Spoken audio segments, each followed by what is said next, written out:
Hey, what's up guys? This is Astranox. In this video, I'm going to showcase Landy in Hall of Trials versus Archdemon Mercedes. Let's go in the battle and then I will show you guys my stats and my gear. Here we go. Here are the disadvantages and the advantages for this week. Archdemon Mercedes, let's do it. So I'm going to start this on auto. I have their skills turned off. It's about maximizing the damage during the weekend phase. So let's get to it. It's actually quite quick. And also you can start to sort of like buff up before she goes into weekend state. So I could try to do that. Let me turn off the auto here. We got the speed buff on Landy, which I could apply by using her skill number 3 before we get into the weekend phase. There is also Tamarinne.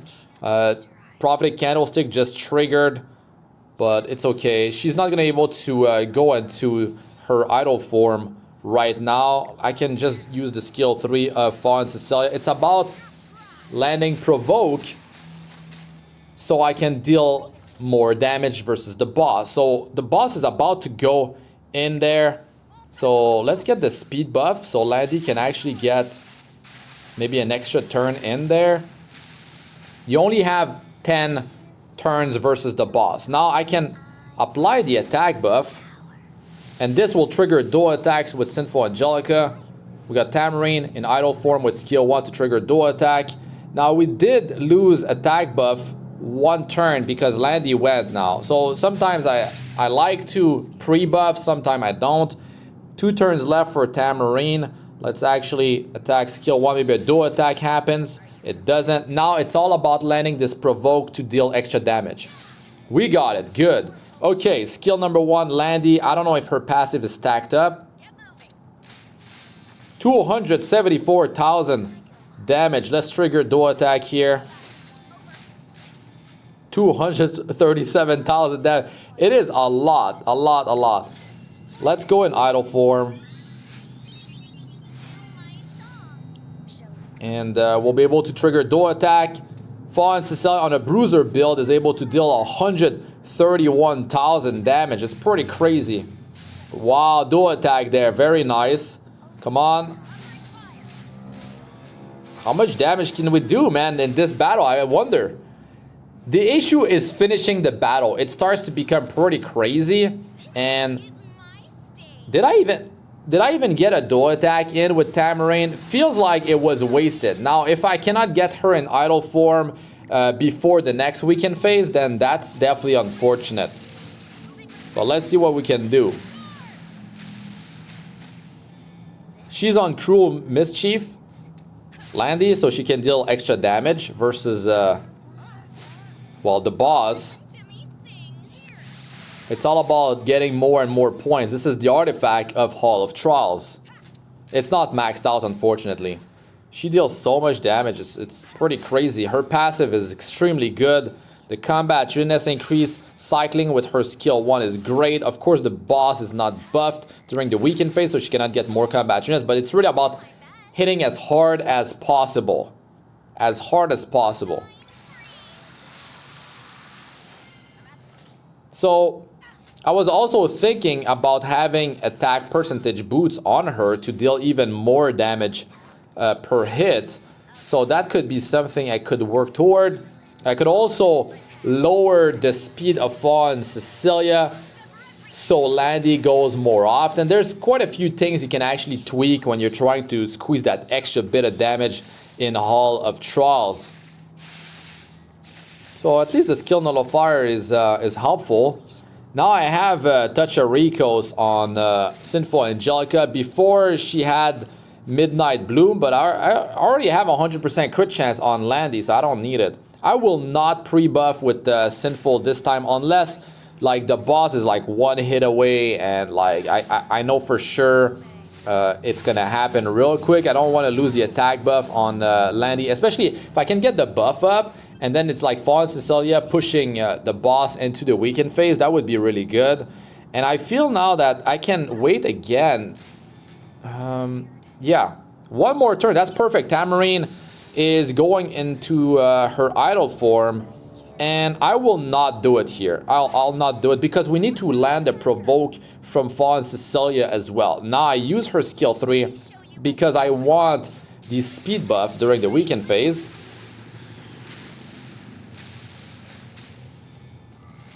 Okay, now some big damage from the boss. Okay, and let's see here. Know what? I could go in idle form right now. Let's just do it. That's actually great because now that's basically 1 turn out of the 10 that is not wasted.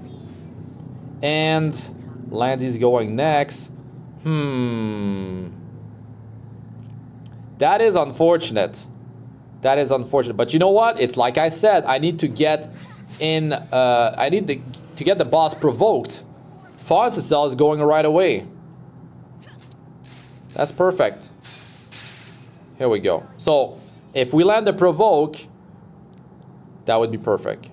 Yeah, okay.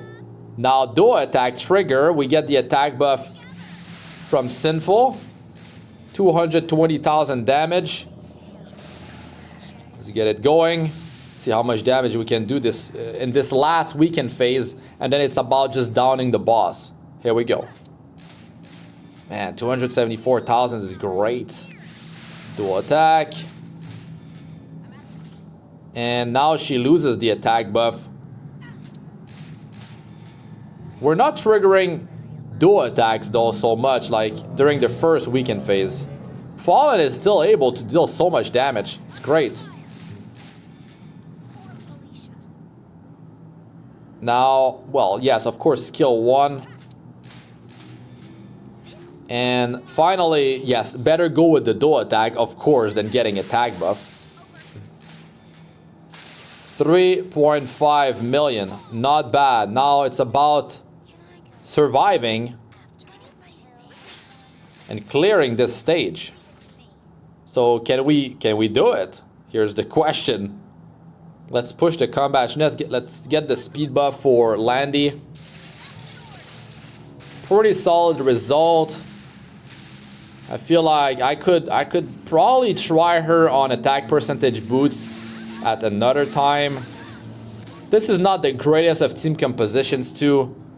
That's the thing. The team is kind of low here, and those debuffs are quite rough. I'm thinking maybe one just potion vial on Sinful Angelica would do quite well.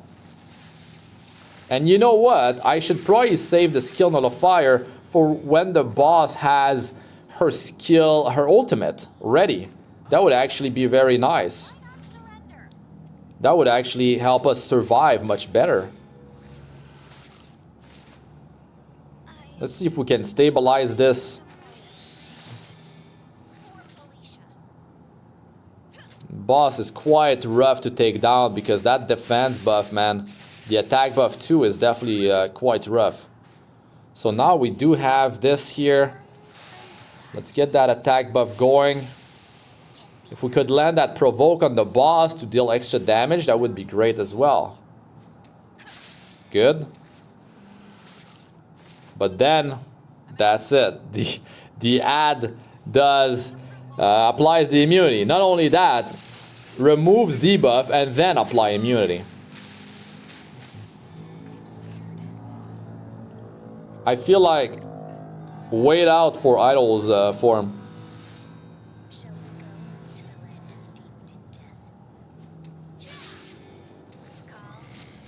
Okay, this is gonna hurt. Not so bad. With Touch of Recos, it's actually quite helpful.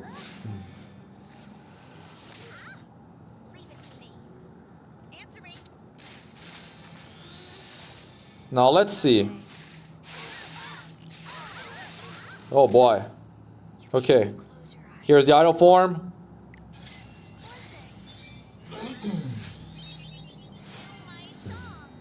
We remove the debuff, so that's perfect.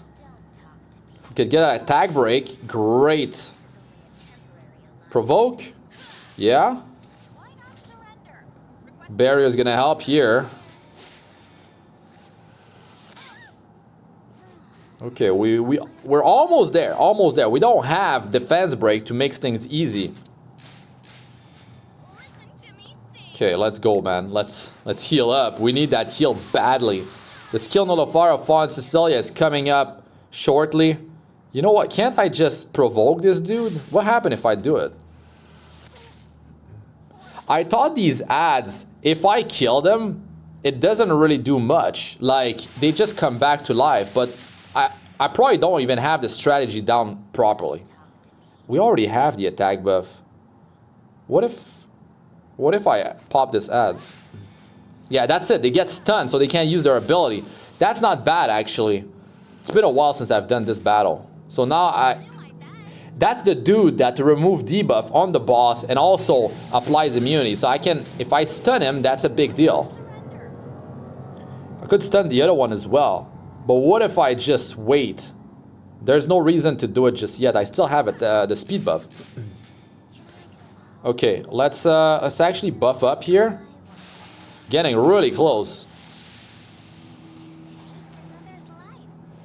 And there's the skill nullifier. The skill, it's ready. The Book of Rune is ready. Let's put it up because that's gonna be perfect. And this ad gets stunned. Boom. That is perfect. We don't need. Actually, we should use some healing. Nah, save it, save it. Dual attack now. Got attack buff too. Should be okay. Let's just do some damage here. Boom, boom. Got dual attack from Sinful. We got the skill null protecting us. That's perfect. Touch of Rico's just healed us. Let's finish this. So these ads, like the top one, the light one, that one is, yeah. Try to stun him. Try to provoke him, do something before he applies that that immunity. I think overkill damage actually counts here. Nice. Okay, so that is the run with Landy. I feel like that score could definitely be increased even further. It's about triggering dual attack.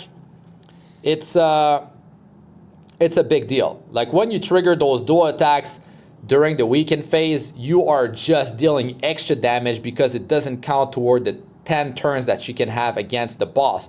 So if you can get 3 heroes that trigger dual attacks in here and you can keep your team sustained and you can bring the debuff that is required to deal extra damage against the boss. Like let's say Lilius in this case, I don't have her, but Lilius, she provokes with skill 2. Do that during weekend phase and you trigger a dual attack with skill 1. That would have been insane if I had Lilius. I could get an even higher score.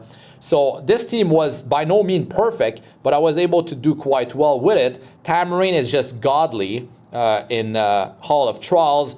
And yeah, with Lilius instead of Fawn Cecilia, my god, I could have pushed this to another level. I feel like I could have definitely, like, it would have been 5 million plus easy. I feel like it could have been 6 million plus even. When it comes down to Hall of Trials, you won't get more Wisdom's Gaze than 120 from triple S plus. I mean, pushing the points higher would just be to rank higher. That's it. So we did great. Here is my Tamarinne, her stats and her gear. This hero is insane in PvE content. She's the goddess of PvE content. She simplifies the whole thing. The issue is that her skill number 3 is on a very high cooldown, hence why I'm wearing Prophetic Candlestick and I have her in the front line so she gets attacked more often in PvE content. 40% of the time the enemy will attack the frontliner and it definitely helps to lower her cooldown. So her stats have as much speed as possible and have enough survivability, health, and defense so she can actually not die by having her in the front line. Effectiveness is helpful so you can dispel all buffs from the enemy team because she attacks everyone, and it's actually a bit counterintuitive with Landy if you're trying to deal more damage when they have a buff, but still this hero is just completely insane. And the 8-turn cooldown after skill ups, get an extra turn, you can heal, push combativeness, get an attack buff for 2 turns, and then start doing dual attacks. Or in my case, I was just triggering dual attacks non-stop because I already had an attack buffer just to deal as much damage as possible during the weekend phase. And man, she simplifies everything in PvE content, almost everything. It's completely just crazy. And the attack increase for your team as well from the memory imprint, or the self health increase in case you need extra bit of survivability. My Sinful Angelica. I use this hero so much in PvP, it is crazy. And here are her gear, her stats. Just get as much speed as possible, basically, with as much effect resistance as possible for PvP content. But for PvE, it's really like just speed and effectiveness, so you can land your attack break with skill number 1, which is actually very helpful. This artifact allowed us to heal for quite a bit during the battle, so that's quite powerful. And this hero gets immortality to counter revive mechanism, but it's about the speed buff, the attack buff, you know, for especially like PvE content, PvP content. But countering revive is a big deal in PvP. And the healing here didn't help us because there's no, you know, target that we were able to down during the battle. But the attack break was actually very strong, and 75% chance is great. The dual attack triggers, I mean, allowed us to push for some pretty high numbers during the weaken phase, so that's great. And the attack increase is also very helpful to push the damage even further. Fallen Cecilia was actually very helpful. Of course, the provoke to increase our damage versus the boss was great. The Aureus increased the team survivability by quite a bit, and she's built as a bruiser. She actually dealt almost a third of the damage of Landy, which is quite surprising considering she is, well, considering what she brings to the table. If I brought, let's say, Lilius, which I don't have, then the dual attacks would be random and getting Landy wouldn't be the best of odds. So I feel like Fallen Cecilia actually did very well. And her skills, I mean, the skill nullifier came in clutch to increase the team survivability versus the ultimate of the boss. The constant barrier, very, very good stuff. And the 100% chance on the provoke, reliable stuff. Every time we needed it, it was there for us. And of course, the health increase on the memory imprint to boost her survivability, which is not the highest because I have her on a damage build. Landy did very good in Hall of Trials, and this artifact, if you're trying to deal as much damage as possible, get it from the Hall of Trials shop, and this increases your damage by 30% when it's maxed out. So I'm still missing 4.5% here, plus the you know, attack and flat health increase. So that's her gear, and to be honest, like, she did very, very good because her passive increasing her attack by 50% is a big deal. It stacks with attack buff or greater attack buff, and it allowed her to just deal some crazy numbers. And her speed buff in my case wasn't that helpful because I had Sinful Angelica provided to her. And the AoE attack was good because I was able to deal damage to the ads, and I was able to get them to stop putting the buffs on the boss and removing debuff off of the boss. So that was great. And the extra damage from full fighting spirit, the 15% combat units increase, good. The entire counter attack, not helpful in this case, but the 50% attack increase passively, massive deal right there.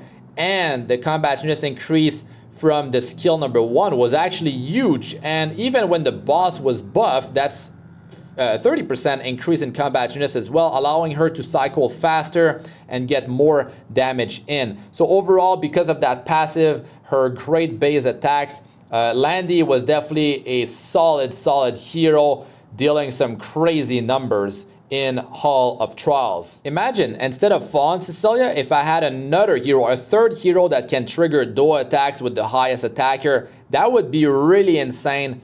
And if I had attack percentage on her main stat here, she would be dealing more damage per hit, and that's definitely the way to go if you're trying to squeeze that extra bit of damage. It would be very, very good. Also, if I had her memory imprint unlocked for herself, extra attack would help a lot. What do you think about Landy in Hall of Trials? Let us know in the comment section. But that's gonna be it for this one, guys. Thanks for watching. I'm Astranox. Like, comment, and subscribe for more. Press the bell icon for to be notified whenever I release a new video. And check out my second YouTube channel, Astranox Gameplay. It's on the screen right now. Check out my other videos in my playlist. A lot of knowledge to be had. Check my Discord server. Link is in the description. Over 2,000 members. But that's really it for this one. Good luck with all you do. Peace out for now.